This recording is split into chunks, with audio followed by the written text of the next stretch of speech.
अलीम मिनश्शैतानिर्रजीम बिस्मिल्लाहिर्रहमानिर्रहीम वक़ज़ा रब्बुका अल्ला तअबुदू इल्ला इय्याहु व बिल वालिदैनि इहसाना इम्मा यब्लुगन्न इंदकल किबरा अहदुहुमा औ किलाहुमा फला तक़ुल लहुमा उफ़्फ़िन वला तन्हरहुमा वक़ुल लहुमा क़ौलन करीमा। तमाम किस्म की तारीफ़ात अल्लाह वहदहु ला शरीक के लिए लायक व ज़ेबा है। दरूद और सलामती नाजिल हो आखिरी रसूल मुहम्मदुर रसूलुल्लाह सल्लल्लाहु अलैहि वसल्लम पर। अल्लाह के फज़ल व करम से आज 15वां पारा मुकम्मल हुआ और 16 पारे के करीबन 3 सफ़हात भी मुकम्मल हुए। अल्लाह तबारक व तआला ने सूरे बनी इसराइल में फरमाया वक़ज़ा रब्बुका अल्ला तअबुदू इल्ला इय्याह, और आपके रब ने फैसला किया है कि तुम लोग इबादत करो सिर्फ उसी की, और वालिदैन के साथ हुस्न सुलूक करो।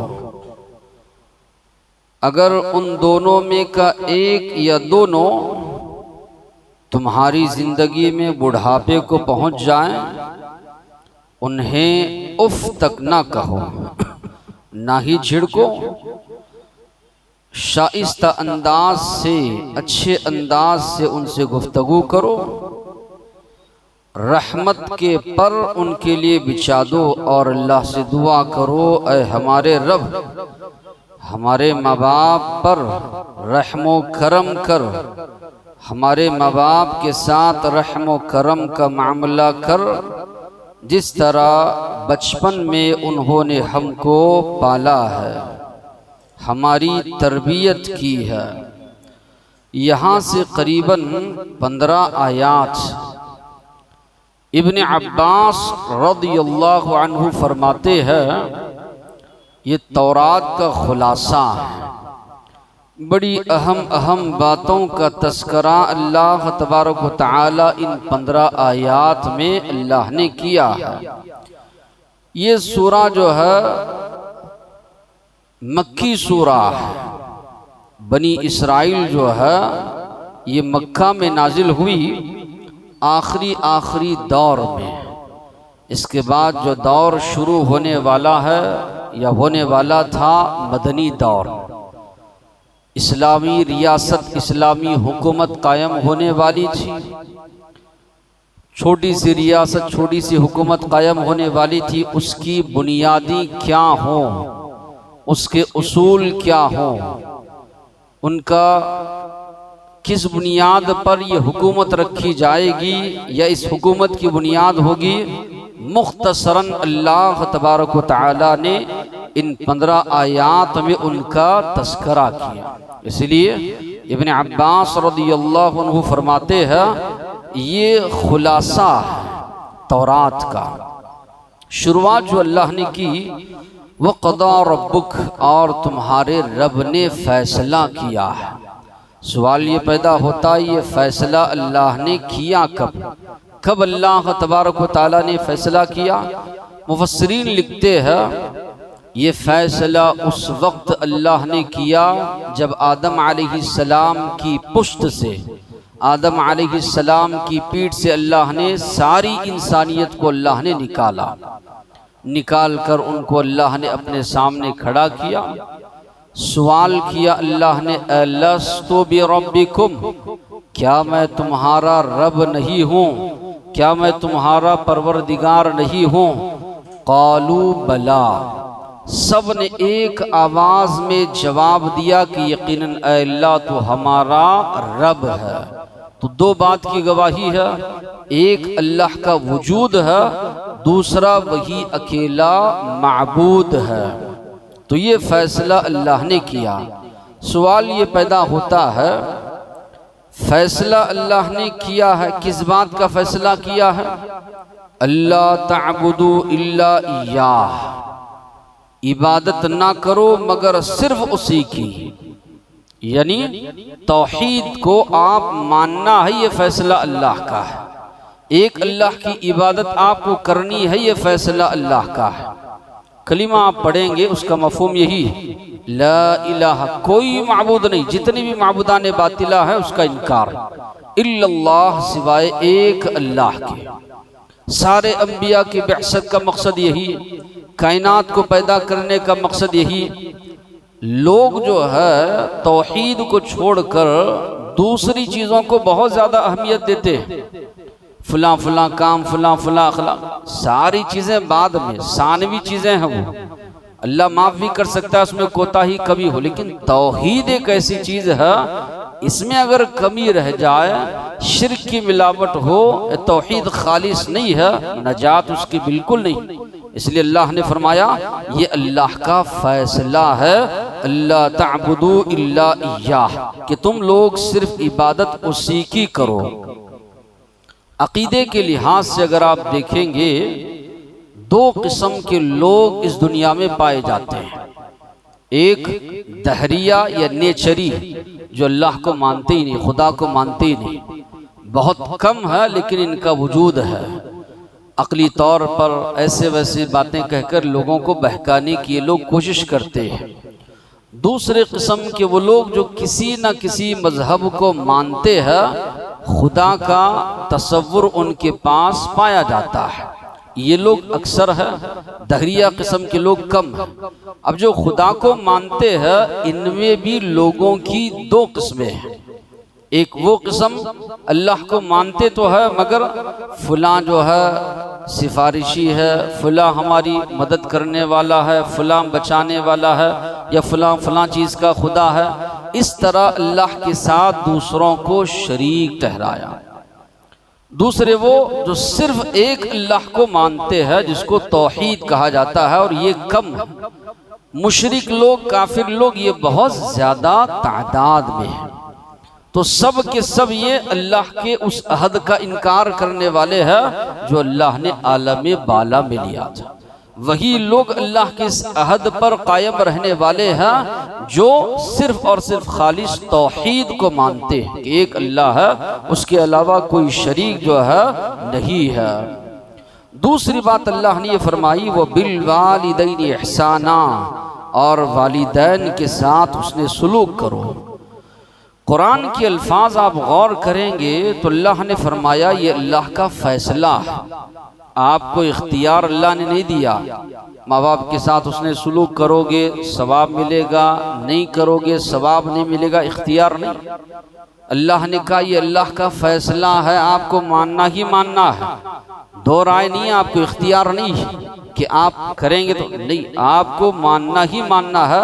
वालिदैन के साथ उसने सुलूक करना ही करना है। और यहाँ पर भी देखिए जो अल्फाज अल्लाह ने कुरान मजीद में इस्तेमाल किए हैं, हुस्न सुलूक के अल्फाज इस्तेमाल किए हैं। हुकूक एक अलग चीज़, हक अदा करना एक अलग है, हुस्न सुलूक उससे बहुत ज़्यादा बुलंद चीज़। तो अल्लाह ने जहाँ भी तस्करा किया, हुस्न सुलूक का जो है अल्लाह तबारक व तआला ने तस्करा किया। वजूह यानी क्यों अल्लाह तबारक व तआला ने इतनी ज़्यादा ताकीद फरमाई, आप गौर व फिक्र करेंगे तो ये बात मालूम होती है।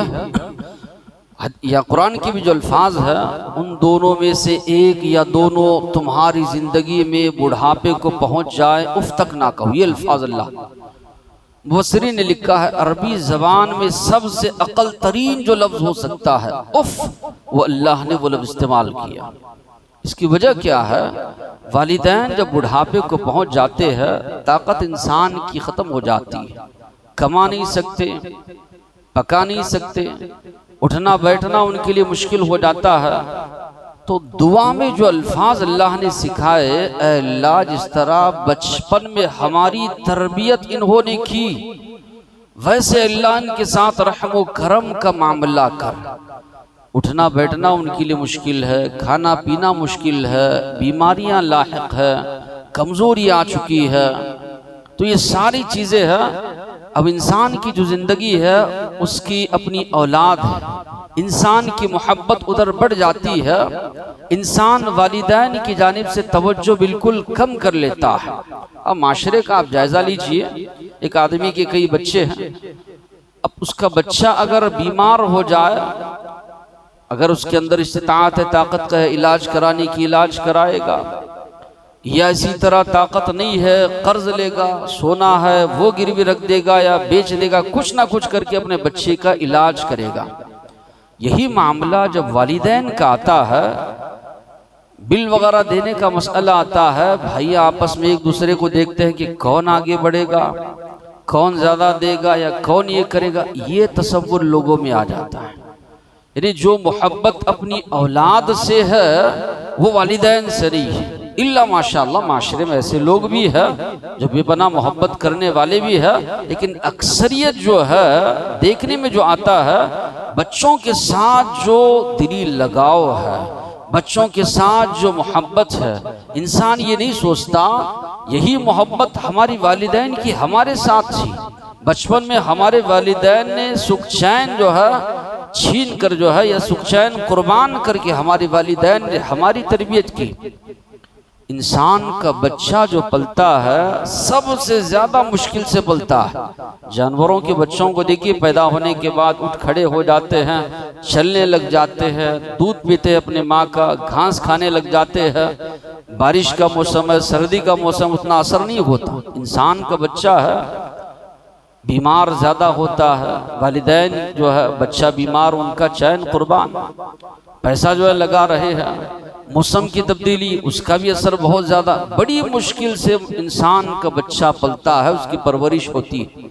तो माँ बाप, वालिदा है, वो सारी चीज़ें कुर्बान कर रही है, वालिद है अंत तक मेहनत कोशिश वो कर रहे हैं बच्चों की तरबियत या तालीम के मामले में या परवरिश के मामले में।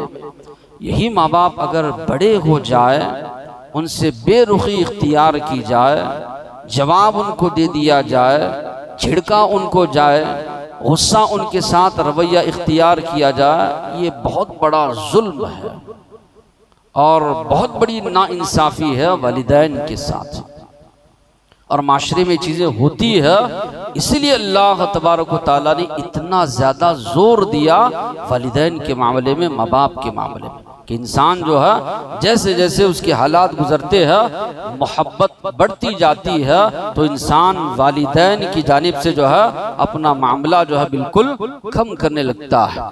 और ख़ास करके बुढ़ापे में इनका जो मिजाज होता है, चिड़चिड़ापन इनके अंदर आ जाता है। इसलिए अल्लाह ने कहा उफ तक ना कहो। बचपन में तुम थे 10 सवालात करते, वालिदैन बराबर उसका जवाब देते। अब वालिदैन बुजुर्गी को पहुंच चुके हैं, 2-4 सवालात 2-4 मरतबा एक बात को दोहरा दिए, तुम गुस्से में आ रहे हो, बार बार वही बात, बार बार वही बात कह रहे हो। तो अल्लाह ने कहा वला तकुल लहुमा उफ, उनको उफ तक जो है ना कहो। अल्लाह के नबी ने फरमाया माँ बाप के बारे में, हुमा जन्नतुक व नारुक, ये दोनों तुम्हारे हक में जन्नत भी है जहन्नम भी है। खिदमत करोगे जन्नत में जाओगे, नाफरमानी करोगे जहन्नम में जाओगे। वो मेंबर वाली हदीस भी, जिब्राइल सलाम जिनके हक में बद्दुआ कर रहे थे, अल्लाह के नबी आमीन कह रहे थे कि चढ़ रहे हैं कि जिसने अपने माँ बाप में को पाया, उनकी खिदमत नहीं की, जहन्नम में चला गया, अल्लाह की रहमत से दूर हो गया। अल्लाह के नबी ने फरमाया आमीन, अल्लाह के नबी ने आमीन कही उस बद्दुआ पर।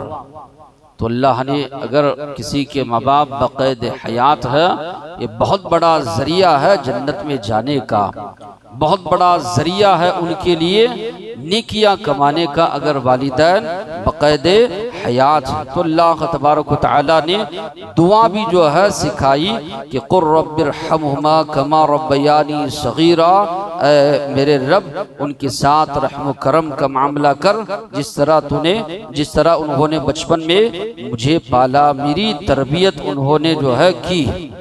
एक सहाबी आए जिहाद में जाने के लिए, अल्लाह के नबी से सवाल किए। अल्लाह के नबी ने पूछा तुम्हारे माँ बाप जिंदा हैं? कहा फफी हिमा फजाहिद, जाओ उनकी खिदमत करो, उनकी खिदमत में अल्लाह तबारक व तआला ने तुम्हारे लिए जिहाद का सवाब जो है रखा है। उसके बाद अल्लाह ने सरसरी तौर पर फरमाया व आती ज़ल क़ुरबा हक़्क़ा, करीबी रिश्तेदार है उनके हुकूक अदा करो, वल मिस्कीन मसाकीन है उनके हुकूक अदा करो, वब्न सबील मुसाफिर है, वला तुबद्दिर तबदीरा, फजूल खर्ची मत करो। यकीनन फजूल खर्ची करने वाले शैतान के भाई हैं और शैतान अपने रब का बड़ा नाशुक्रा है। एक तो इसराफ से मना किया गया है, दूसरा तबजीर से मना किया गया है। इसराफ क्या है, तबजीर क्या है? इसकी उलमाओं ने मिसाल ये दी। इसराफ ये है कि अपने लिए जो जायज़ ज़रूरियात है कि मैं लिबास खरीद सकता हूँ 1000, 2000, 3000, लेकिन मैं उसको लगा रहा हूँ 20-25 हज़ार। अरे बहुत ज़्यादा उसको दिखावा, ऐसी तरह किब्र, हद से ज़्यादा, ये जायज़ ज़रूरियात है लेकिन बहुत ज़्यादा जो चीज़ हो सकती है कम में, इसराफ में कर रहा हूँ। तबजीर क्या है? जो हराम जगह हैं जहाँ पर इस्लाम ने मना किया है उन जगहों पर खर्च करना, ये तबजीर है। तो इसराफ भी मना है, तबजीर भी जो है मना किया गया और कहा गया तो तबजीर करते अल्लाह ने माल दिया है बेतहाशा लुटा रहे नाजायज़ ख्वाहिशात में, वो शैतान के भाई हैं और शैतान अपने रब का बड़ा नाशुक्रा है। फिर इसी तरह अल्लाह ने कहा कि वला तक़्तुलू औलादकुम खशियत इमलाक, फाक़े के डर से अपने बच्चों का कत्ल ना करो। भाई इंसान अपने आप का कत्ल करे ये सोच कर कि मैं भी तो खा रहा हूँ, पी रहा हूँ, बढ़ रहा हूँ, राज़िक़ अल्लाह है। तो उस दौर में लोग ये तसव्वुर करते थे औलाद होगी, खाएगी, पिएगी, मैं फ़कीर बन जाऊँगा। अल्लाह ने कहा नहनु नरज़ुक़ुहुम, हम उनको भी रिस्क देंगे और तुमको भी। यहाँ गौर कीजिए, मुफस्सिरीन फरमाते हैं अल्लाह ने पहले तुम्हारी औलाद की रिस्क का ज़िम्मा लिया, बाद में तुम्हारा। कुरान के जो अल्फाज है नहनु नरज़ुक़ुहुम, हम तुम्हारी औलाद को भी रिस्क देंगे, व इय्याकुम, और तुमको भी। तुम्हारी औलाद की रिस्क की जिम्मेदारी अल्लाह पहले ले रहा है तुम्हारे मुकाबले में। तो अल्लाह ने कहा अपने बच्चों को फाक़े के डर से कत्ल ना करो। वला तक़रबु ज़िना, ज़िना के करीब ना जाओ, यकीनन ये बहुत फहश काम है, बुरा तरीक़ा। अल्लाह ने ज़िना करो ये नहीं कहा, वो असबाब, वो वसाइल जो ज़िनाकारी के करीब ले जाने वाले हैं उससे भी बचो, अल्लाह ने कहा। आज औरियानियत, नंगापन, गंदगी, फ़ोन या इसी तरह दीगर चीज़ों में जो आ रही है, अल्लाह की पनाह, ये सारी चीज़ें हर नौजवान के हाथ में, हर बच्चों के हाथ में ये सारी चीज़ें पहुँची हुई। आज एक बहुत बड़ा अलमिया जो चल रहा है, मुसलमानों की जो बच्चियां है गैरों से निकाह कर रही है, ये हमारी नस्लों की बर्बादी है। इस जानिब लोग तवज्जो नहीं दे रहे। बहुत ज़्यादा साजिशें, मक्कारियाँ हमारे बारे में की जा रही है कि इनकी बच्चियों को जो है गिरविदा करो या इसी तरह निकाह के मामले में फंसाओ, उससे होगा क्या? इंसान की माशरे में कोई इज्जत नहीं रहेगी। और अगर वो किसी हिंदू से, गैर मुस्लिम से निकाह कर लेगी, उसका बाप हो, उसके ख़ानदान वाले हो, बाद में उसकी जो नस्ल काफिर बन जाएगी, सब के सब उस गुनाह में मुलव्वस होंगे। बहुत ज़्यादा ये चीज़ें हो रही है आज। तो वजह इसकी क्या है कि अल्लाह ने जो फरमाया जिनाकारी के करीब भी ना जाओ। अगर ये मुसलमान ही है, वो हिंदू ही है, दोनों जिंदगी गुजार रहे हैं, जिंदगी भर जिनाकारी कर रहे हैं, औलाद भी जो हो रही है वो जिनाकारी की औलाद है, थोड़ी वो मुसलमान औलाद है। तो ऐसे कई मामला दिन ब दिन देखने में आ रहे हैं। तो वालिदैन को इस जानिब तवज्जो देना है, माशरे के जो बड़े बड़े लोग हैं इस जानिब तवज्जो देना है।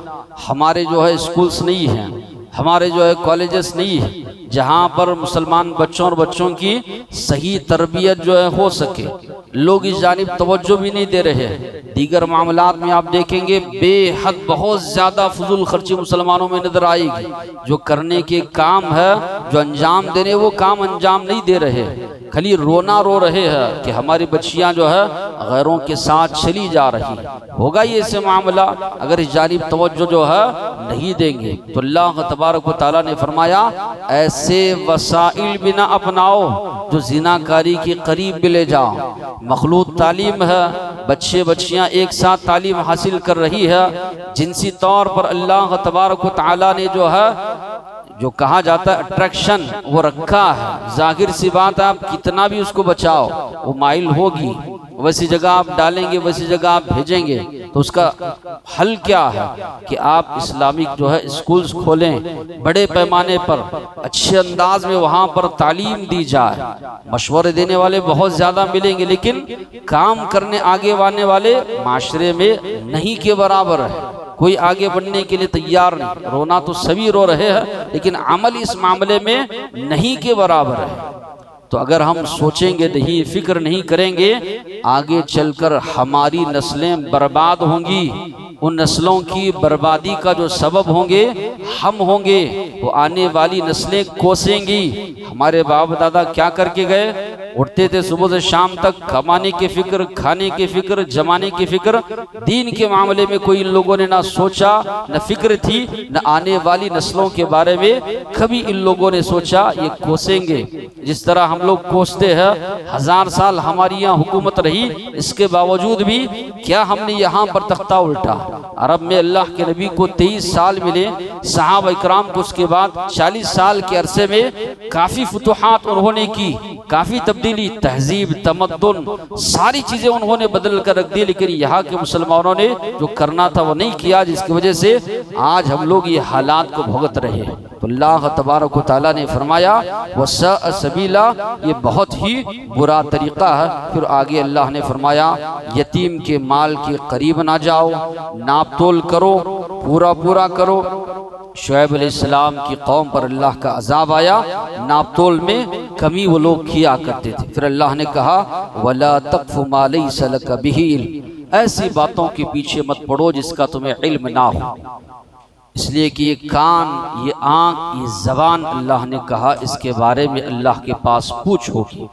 वही बातें सुनो जो अच्छी है, वही बातें कहो जो अच्छी, वही बातें देखो जो अच्छी। ये अल्लाह ने इतनी बेहतरीन नेमतें दी है। किसी अंधे आदमी को देखो, यहाँ से थोड़ी दूर जाता है, कितनी परेशानी टटोल रहा है, किसी का सहारा ले रहा है। इतनी बेहतरीन नेमतें अल्लाह ने दी है। ऐसे नहीं कि अल्लाह इनके बारे में सवाल नहीं करेगा। कान के बारे में, आँख के बारे में, इन चीज़ों के बारे में अल्लाह के पास सवाल होगा। इसलिए इनका सही इस्तेमाल करो। अल्लाह से दुआ है जो बातें सुने हैं अमल की तौफीक अता फरमाए।